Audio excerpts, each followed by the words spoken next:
Welcome to Talking with the Animals, an exploration of animal communication. Join animal communicator, craniosacral therapist, and NES practitioner Caroline Pope as she discusses how to understand other species as they truly are, not just from the human perspective. That's right, Mecco. Discover how communicating with our four-legged friends can open up a whole new world for both of you. And now, your host and Australia's most recognized and well-known animal communicator, Caroline Pope.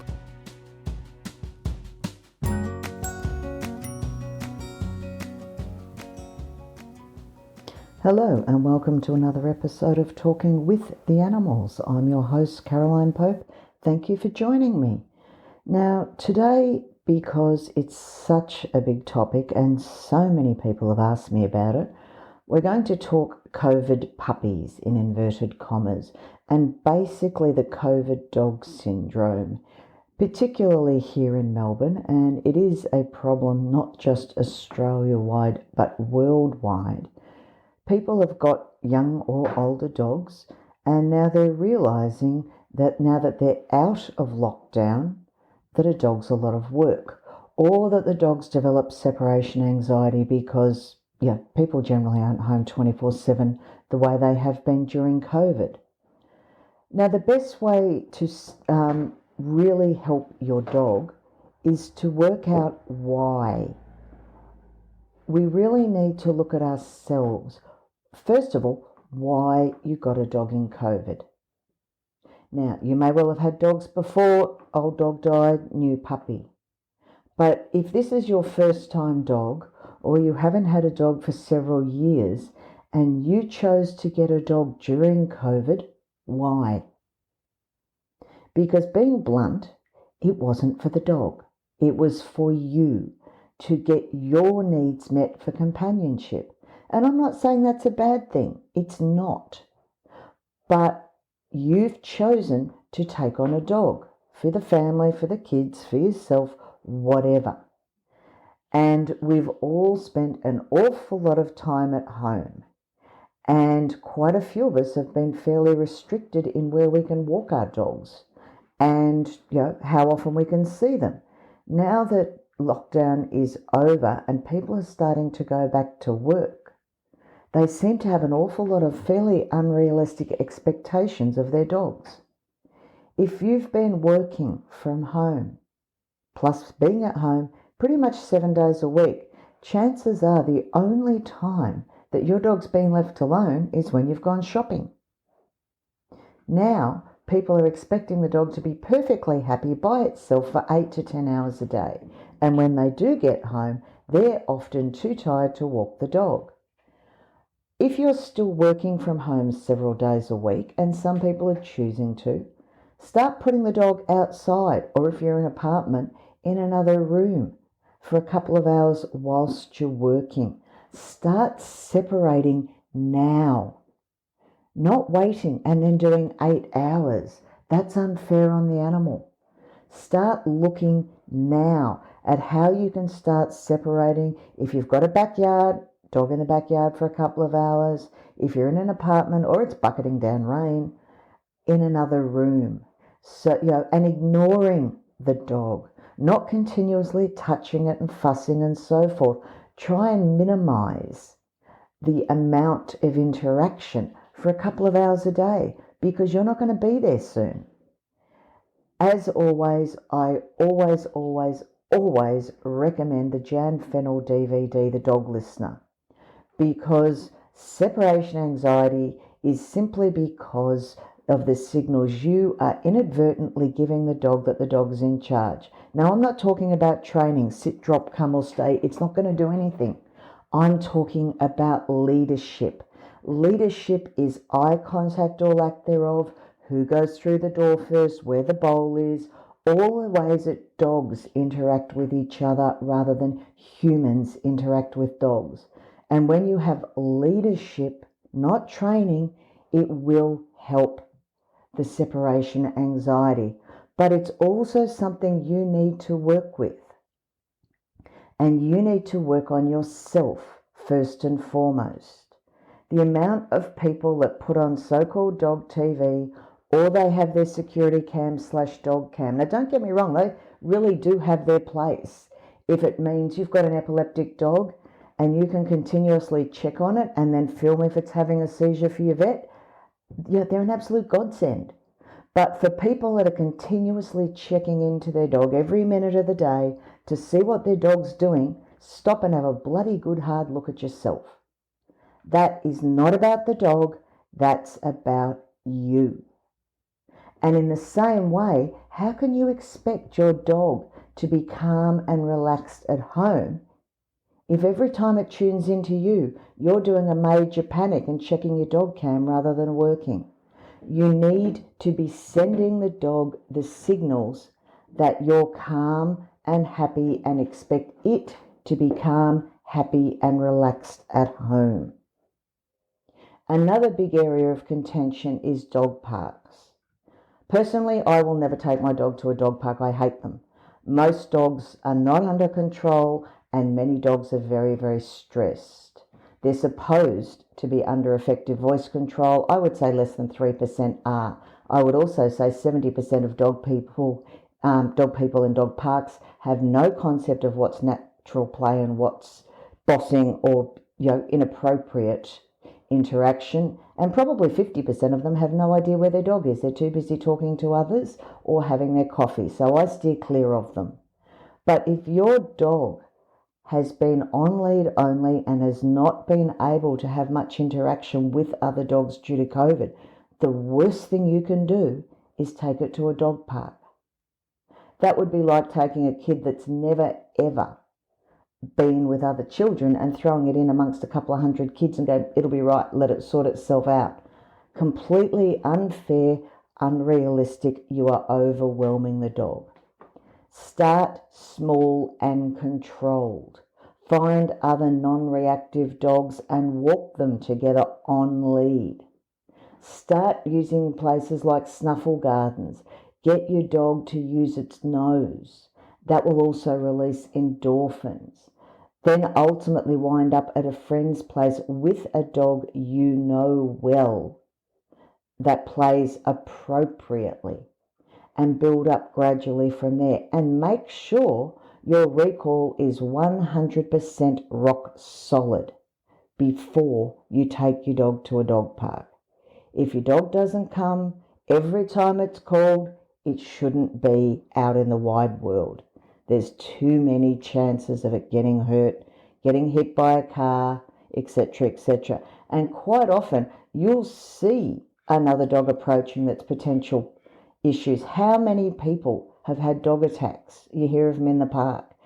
And whilst I'm certainly not advocating it for it, 50 to 70% of those could be stopped if the owner had been more aware of what was going on, called their dog, and their dog had come and they'd clipped it on a lead well before the fight started.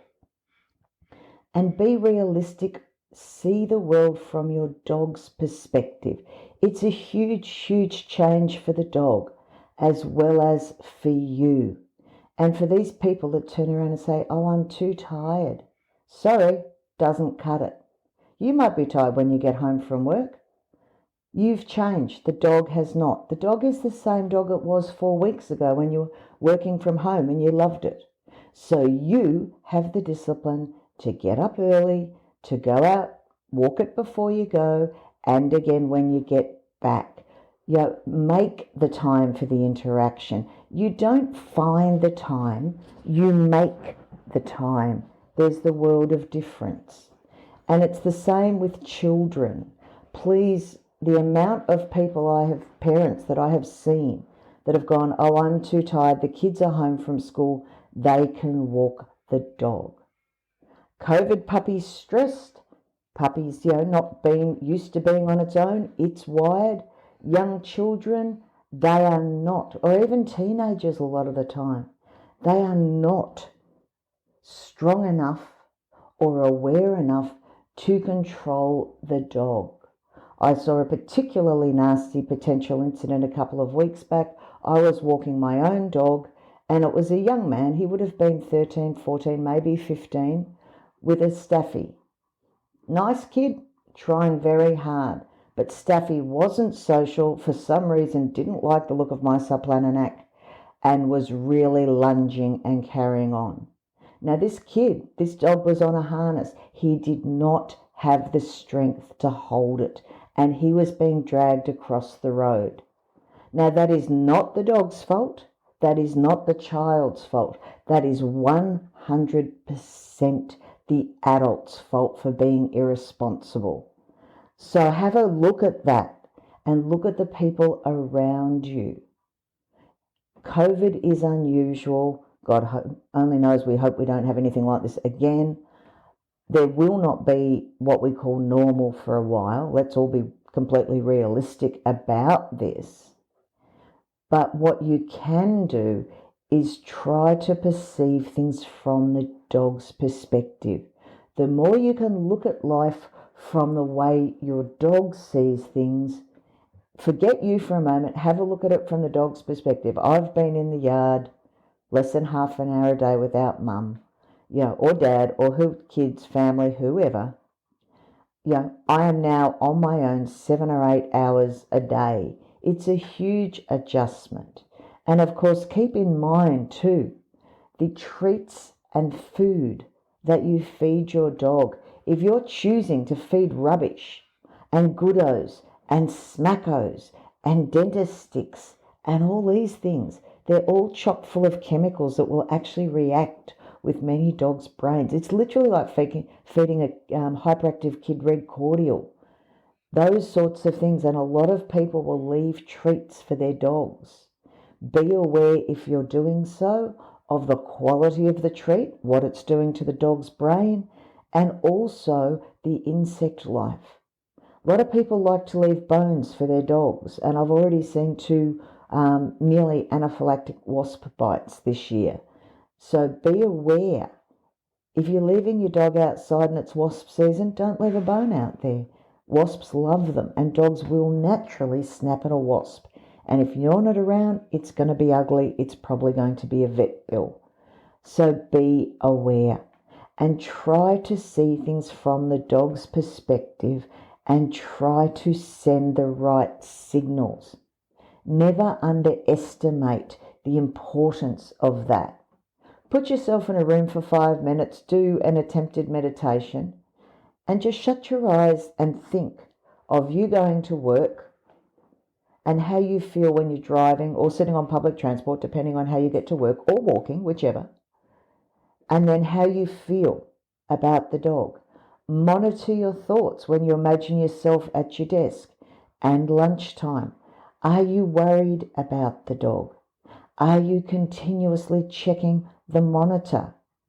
If you're doing that, how is your dog supposed to feel calm and relaxed? And this is a good exercise to actually tell you an awful lot about yourself. Until you can sit there and every time feel calm and relaxed. Watch your body posture while you're thinking about your dog. Watch your breathing. What's your heart rate?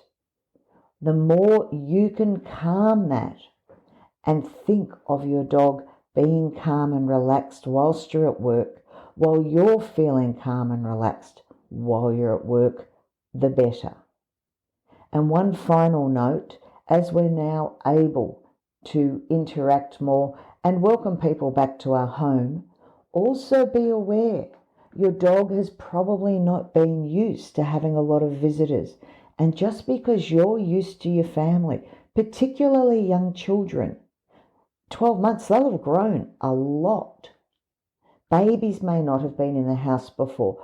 Be aware of how your dog has perceived his territory, and please always, always have your dog on a lead before someone comes into the home, and be very vigilant about how comfortable your dog is or is not with the new visitors. If you have children or adults that your dog doesn't feel comfortable with, play it safe, lock your dog away. Never let children barge up to the dog.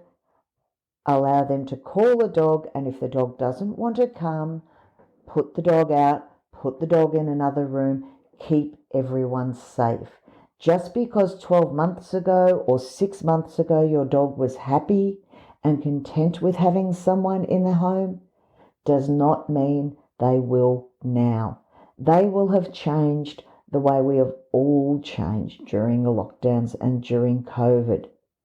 So look after yourselves, protect your dogs, and remember, the more you can feel happy, safe, and relaxed, the more your dogs will pick up on those cues, and they will as well. Combine that with leadership, and you've got an unbeatable combination, and you should both be happy, calm, and relaxed and safe.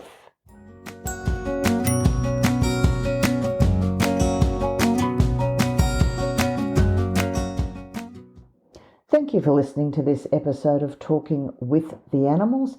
As always, please remember to like, subscribe. If you've got any topics you'd like covered or any comments, I'd love to hear from you, so shoot me a line. Now, until next time, remember, stay safe, and when you can, talk with the animals. Thank you for listening. Thank you for listening to Talking with the Animals.